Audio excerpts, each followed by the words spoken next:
qual que é esse fenômeno que pegou a figura de Cristo, pegou o Evangelho, que tem tantas passagens voltadas para a caridade, para o amor ao próximo, na minha visão, eu acredito que na sua também, manipulou, deturpou de uma tal maneira que conseguiu pregar o extremo oposto dessa política do combate, da perseguição às minorias, enfim.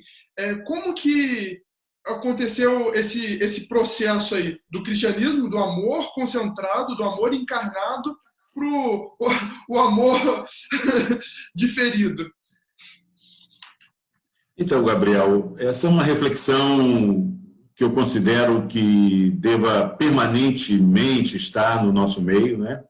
Em primeiro lugar, porque não é de fácil explicação, porque nós estamos falando de 2000 anos, né, de histórias do cristianismo, né? As outras religiões também têm as suas contradições, as suas ambiguidades, né? Então, eu acho que corresponde à contradição humana, né, da visão humana que nós temos, que eu considero que é ambígua por natureza, né? O apóstolo Paulo, na Bíblia, no Novo Testamento, ele intuiu isso muito bem e expressou numa frase dizendo que o bem que ele gostaria de fazer, ele não faz, e é justamente o que ele não gostaria de fazer, que é o mal, e etc, etc, etc, e é o que ele faz, né?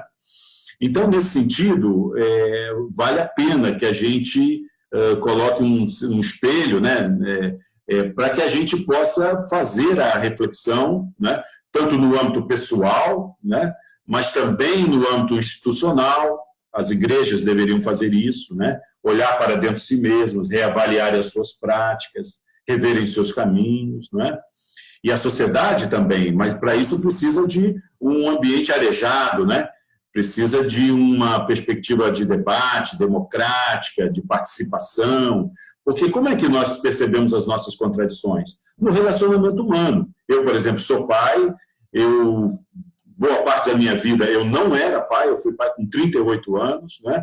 E depois que meu filho nasceu, é um espelhozinho que a gente tem, né? A gente passa a nos perceber, né? Melhor, porque o filho vai mostrando, ó, você está falando isso, mas você está fazendo o contrário, né? Isso é muito comum no ambiente familiar, e isso é saudável, né, para que as pessoas despertem e percebam coisas. Na história do cristianismo, há uma alternância de visões acerca do ser humano mais positivas, né, e visões mais negativas, antropologias negativas, né, que, em geral, realçam o quê? O ser humano como um pecador, não é? Como uma pessoa decaída, e etc, etc, etc. Né? Na tradição protestante, sempre prevaleceu a visão antropológica negativa. E isso eu acho bom, porque é um alerta. Né? E na filosofia, quem acompanha a filosofia, né, Thomas Hobbes, por exemplo, ele dizia que o homem, entendido como ser humano, né, é o lobo do homem. Né? Quer dizer, o próprio homem destrói o outro. Né? E é verdade, a gente vê isso nos processos econômicos. É quem que cria os processos econômicos? O sistema, né? O sistema capitalista. Ora, mas você tem ali, por trás do sistema econômico, né? Você tem pessoas que não olham, como você disse, o ser humano como o seu igual. Né? Não faz para o outro aquilo que ele gostaria que fizesse para ele. Aliás, isso é chamada regra de ouro, que está presente em várias religiões, várias filosofias, e está no Novo Testamento, na Bíblia. Né? Não faça para o outro aquilo que você não quer que faça para você. Né?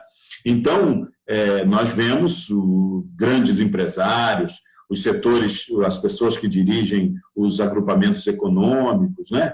Quando é que param e pensam, né? O próprio governo federal, os dois últimos ministros da saúde que nós tivemos, antes desse vácuo, né? Porque nós estamos sem ministro da saúde, né?